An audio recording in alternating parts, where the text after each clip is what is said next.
New York City's top pick in the MLS draft, his name is Malachi Jones. We're going to have his high school coach here to talk about Jones on the field and off the field. He has a remarkable story. And as of 10 a.m. this morning, breaking news, U.S. Soccer has denied the request of Major League Soccer. That and more coming up on NYCFC Views.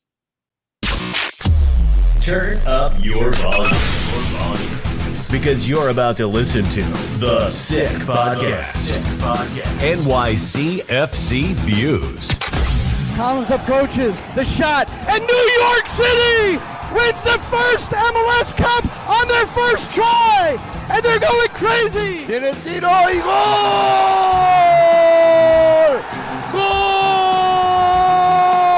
Gol! New York City es el campeón de Major League Soccer! The sickest New York City FC podcast.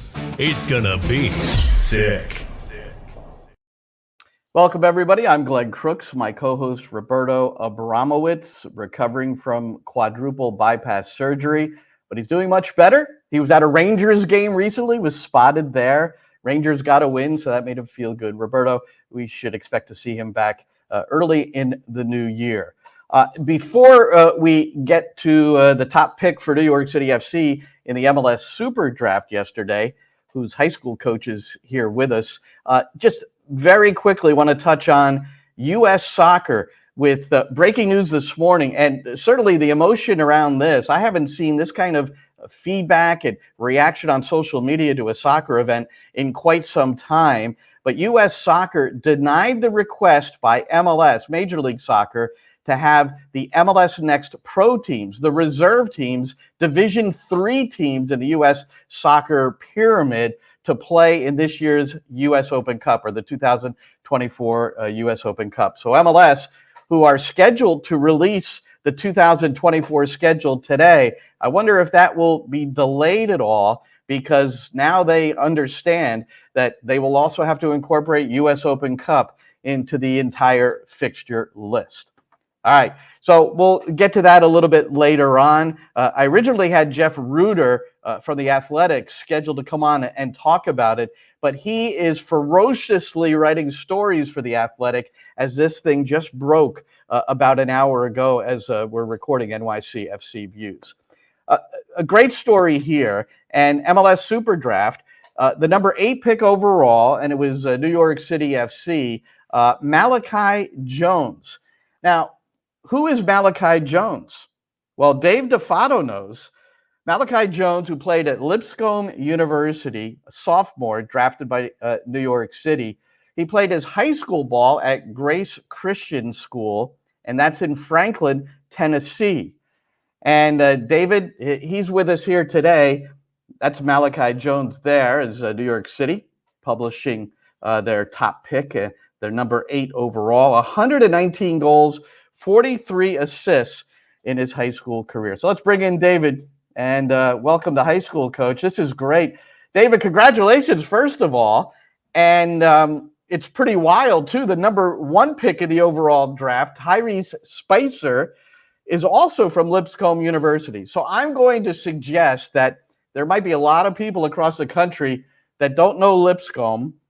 They certainly don't know Grace Christian, but here New York City fans are anxious maybe to hear the story of Malachi a little bit from somebody who has spent so much time with him. But thank you so much. How you doing? Good, Glenn. Thanks for having me. I appreciate the opportunity to be on here today and just speak about Malachi. Well, before we get to the on-field, perhaps we can talk about his path to end up in Nashville. From what I read in 2013, he's got 8 brothers and sisters. I think I have that accurate. And they were adopted from an orphanage. And so maybe you can help fill in some of the gaps there and tell us a little bit more about what this has been like for Malachi. Absolutely. So 2013, Mike and Haley Jones, they made a commitment to adopt. Their heart was on Sierra Leone. I think they'll tell you they never imagined adopting 8 kids. But as they got over there and they met them, they just didn't see a way that they could break up 7 brothers and 1 sister, 8 total. So they made a lifelong commitment to adopt eight kids and bring them home to Franklin, Tennessee. They brought them home in 2013. I got to meet them probably 2014. So I've known Malachi just under 10 years. Amazing story, amazing family. Soccer runs in their blood. They played a lot of soccer over in Sierra Leone in the orphanage. They never played with a ball. They never had cleats. They didn't even wear shoes. Malachi's older brother, Michael, was the first who came over to Grace Christian and played. And after the first practice, he asked if he could play barefoot. He didn't like cleats. They didn't feel comfortable. He couldn't feel the ball. Wow. So I said, Mike, we can't do that. We'll get you some cleats, buddy. But the story's amazing. Michael, their older brother, he's really a leader in the family. I think Malachi looks to Michael as not just an older brother, almost like a father figure. And I think a lot of Malachi's on-field success has been created in the backyard with his brothers. I mean, Michael played at a local Division II school here in Nashville, Trevecca. Levi and Malachi both at Lipscomb. They have another brother, Samuel, who played for us at Grace Christian. And then they have younger brothers who are in the academy at Nashville. So if you go to the Jones house, there's some good pickup soccer going on in the backyard for sure. Well, you hear these stories quite often, David. And again, we're with David DeFatta, the boys coach at Grace Christian School in Franklin, Tennessee, who was a high school coach of Malachi Jones, the number 1 pick for New York City FC, number 8 overall in Tuesday's MLS SuperDraft. But the pickup, you're talking about barefoot soccer, not really having a ball. I mean, you immediately think of the favelas in Brazil and the technique that they obtained, Brazilians, and why they're just famous for that, and beach soccer and things like that. So it's really true that they're coming from a background that is that kind of soccer talks about passion to me. That's right. There's been many arguments and fights in the Jones backyard over pickup soccer. But you talk about the ability to get in the backyard and play with top level players that are your brothers. The creativity that comes from that is just unimaginable. It's not something that you can coach. As these kids are playing, they're trying new things, and it's amazing to watch them just play together. And I think a lot of what Malachi's developed over the past 10 years has been right there in the backyard. Not that he's had amazing coaching at his club, Nashville United Soccer here in Franklin. They've got amazing coaches that have helped develop him, but I think the sibling development has been amazing for those boys. Well, and truly the really amazing part of this is the family that adopted so many children. Can we go back to that for a moment? That's a special and extraordinary situation. Absolutely. I mean, what a commitment. Mike and Haley, they had before the adoption, they have Tyler and Tucker, who were their biological sons.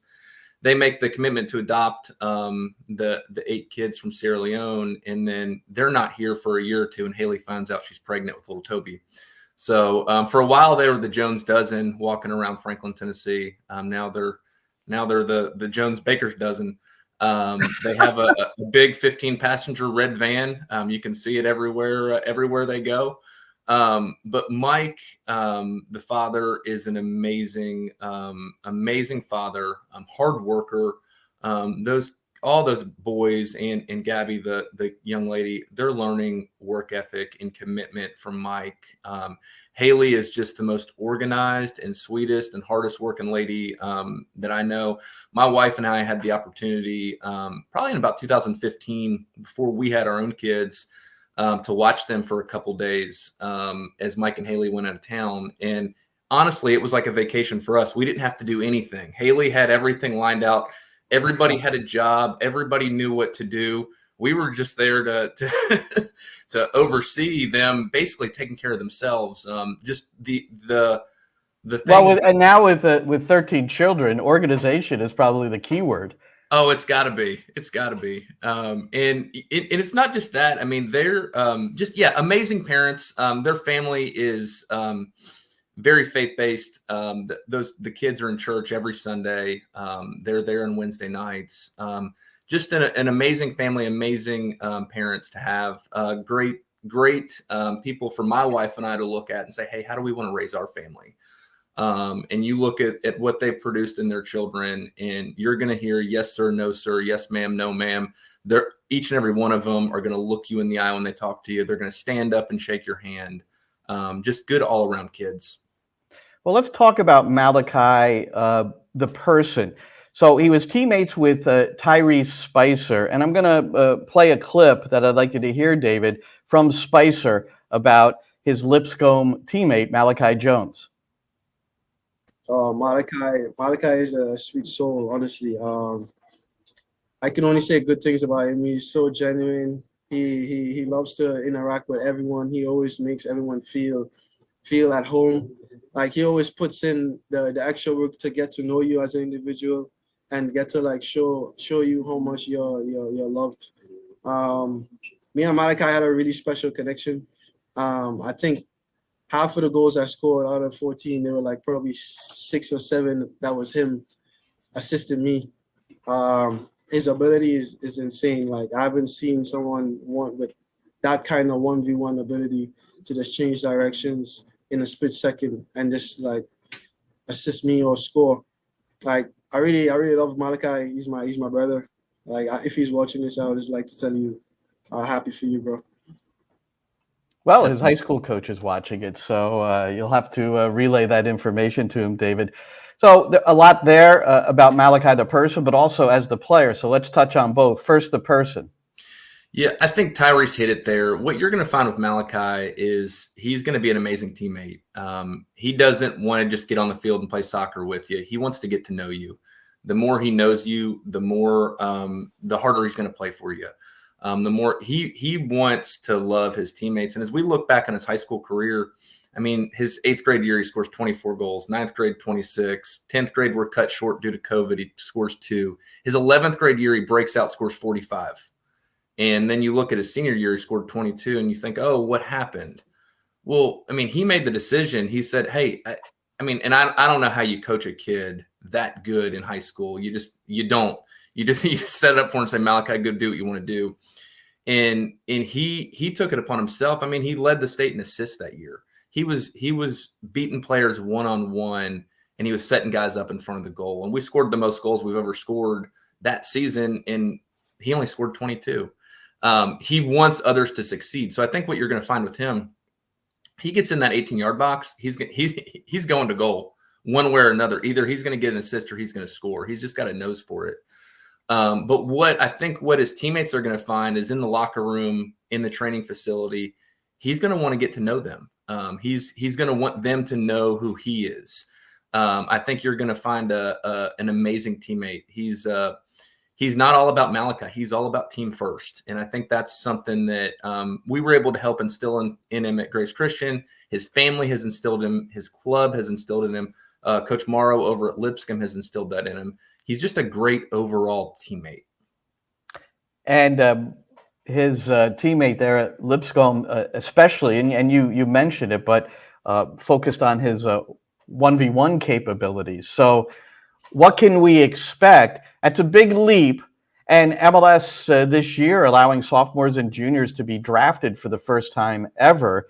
He's coming out as a sophomore from Lipscomb, 20 years old. So what do you think? You've seen a number of their games down the road from you at Lipscomb. So what do you think?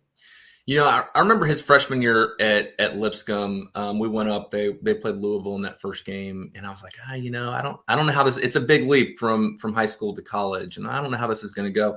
About 10 minutes in, we're like, man, look at he's beating guys one-on-one all over this field. Obviously this is a huge, tremendous leap. But there's one thing I'll tell you about Malachi Jones. I wouldn't bet against him. If I'm putting money on something, I'm putting my money on Malachi, and that's because he's going to outwork a lot of people. There's not a harder worker you're going to find. He's gonna get there in training, and he's gonna get in the system. He's gonna figure out what he needs to do, what Coach Cushing wants from him and needs from him, and he's gonna go to work. So I wouldn't bet against him. You're gonna see with him, flat. I mean, he can fly. The kid, he probably could have won the state track meet in the 100 and 200 yard sprints had he done that his any year.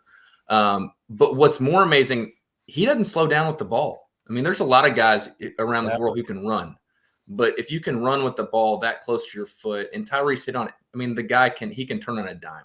He could be going one way and all of a sudden he's going the next, and you don't know what happened. I've seen him put more guys on the ground just turning around, both in high school and in college. So I think you're going to find a creative player, a fast player, a player who wants to score, a player who wants to get in dangerous positions and just, give his team the best opportunity to win. Well, New York City is not particularly deep on the left side of their attack. They do have Tyler Smagno there, who's the primary left winger. We've seen him at striker as well, but that changed along the course of 2023. So you never know. And I wanted to ask you about his academics. He's an engineering major, which I find fascinating because when I coached collegially, I had a school with engineering, and it was rare to have any student athlete who could do both because of the time commitment academically and the different things you had to do with that sort of program. How does he do it? Well, he's brilliant. I mean, in high school, I think he had over a 4.3. I mean, he was National Honor Society, just high academic kid. He gets into college. He decides, hey, I'm going to go into engineering. It goes back to that work ethic. There's nothing that he can't accomplish if he sets his mind to it. So he puts a lot of time into his studies. He's got amazing grades. He shows up to class every single day. He shows up to practice every single day. If he's got a test to study for or a project that's due, he's going to get it done. And I think that's what New York's going to find with Malachi is there's nothing that you can put in front of him that he can't work to obtain. And he's going to work just like he did on the field, just like he does in the classroom. But I think that's something that really sets him apart is, you've got a really great player and a high academic kid. You get him in the film room and he's going to study soccer just as hard as he studied engineering. He loves it. So I think it makes him a better player, definitely makes him a better overall person, just the academics that he has. And he apparently has an option, whether I'm sure the hope is that it works out well at New York City FC with the first team. There's also a New York City FC 2 team. They'll sign contracts of collegiate players in that realm also. But he does have the option to come back and finish his degree as well, apparently. And I would think that he will. I think, soccer, Malachi looks at soccer as a tool. And at Grace Christian, our school is founded, on our beliefs in Christ. And Malachi is going to look at soccer as a tool, to spread his faith. Soccer's going to end at some point. I hope he has a long, lengthy career and he plays for a long time and he scores a lot of goals. But at some point, it comes to an end for all of us.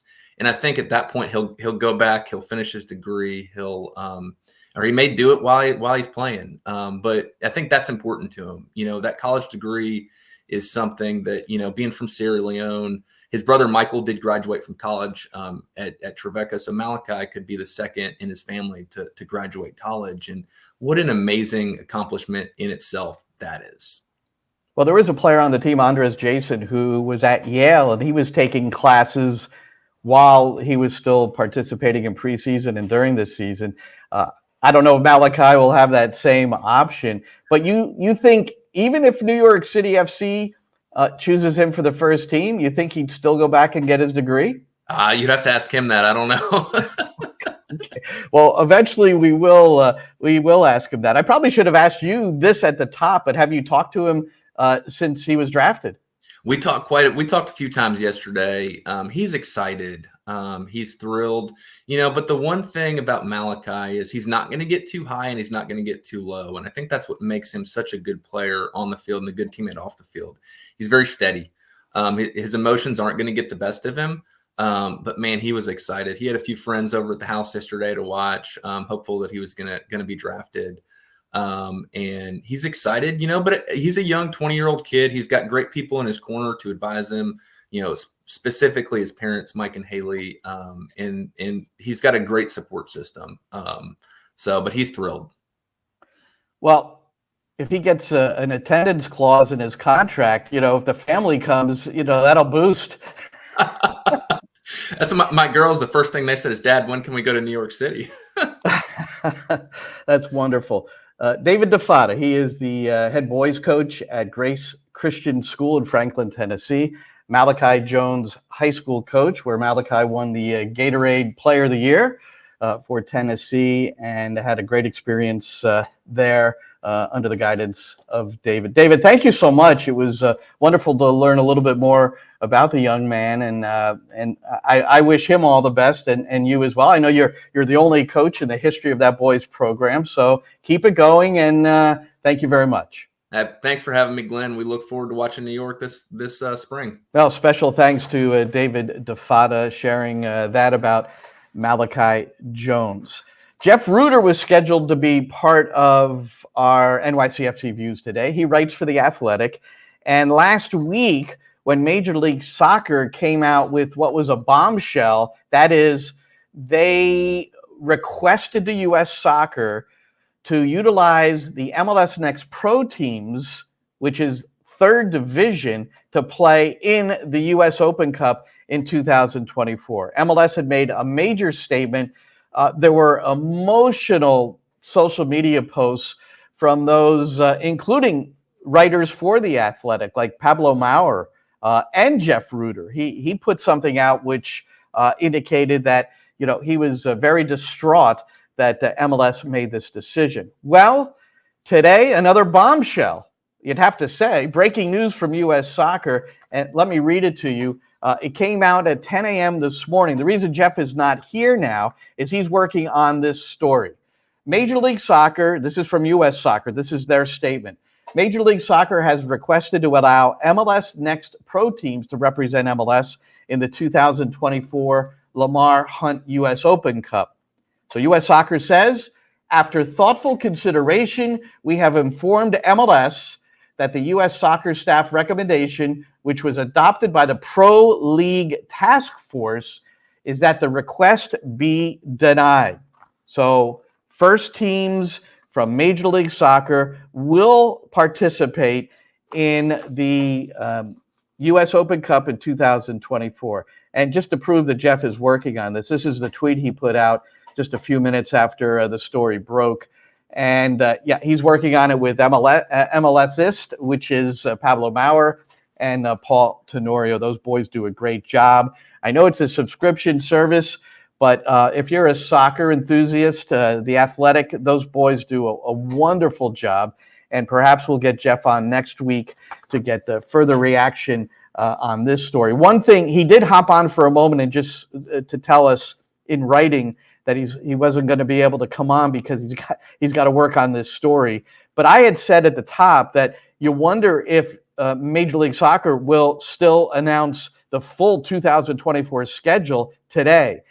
Don Garber, in his State of the League address, said the full schedule would drop today, Wednesday, December the 20th, and it will. Jeff said that they accounted for the U.S. Open Cup in their schedule. So my guess is that Major League Soccer felt pretty strongly that U.S. Soccer was probably going to go the way of what are the bylaws, in essence, that a top-tier league, MLS, has to participate in the U.S. Open Cup. And, there'll be more to this story. The Athletic and other publications will certainly be covering this closely. And like I said, next week, I'm going to be off next week. Roberto will be off next week as well. So no show next week during that holiday break. But right after the new year, we'll have another one, and we'll see how much more we can sort out about, again, U.S. Soccer denying MLS request to have the MLS Next Pro teams be part of the U.S. Open Cup. A new coach announcement, Caleb Porter for the New England Revolution. So he's going to try to become the first coach in New England history, they're an original franchise, to win MLS Cup and the first coach to win MLS Cup with 3 teams. He won it with Portland in 2015 and Columbus Crew in 2020. That leaves 3 vacancies: DC United, CF Montreal, and Minnesota United. Even though they have an interim right now, they are delaying the naming of their permanent head coach until the sporting director arrives on the scene. All right, let's kick it around.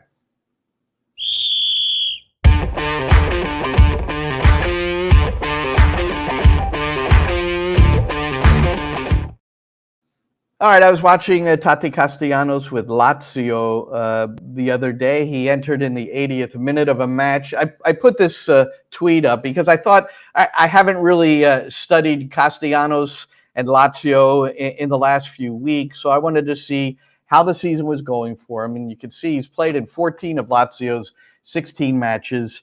He's had 5 starts. It was a 2-0 loss to Inter Milan. But you see Tati with just 1 goal on 23 shots. You see the expected goals. So his efficiency certainly needs to improve. Has a couple of assists in his 500 minutes of playing. Tati, certainly a legendary figure here at New York City FC, winning the Golden Boot the same year that New York City won MLS Cup in 2021. And to close the program, a baseball note, but I'll tie it into Inter Miami and Lionel Messi. How about this? The Shohei Ohtani effect. So Ohtani, the guy who can pitch and hit home runs in Major League Baseball, has signed with the LA Dodgers for $700 million. So that's live money. That's golf live money. Anyway, the average ticket price for the 2024 home opener was $580 in 2023. After the signing, $1,236.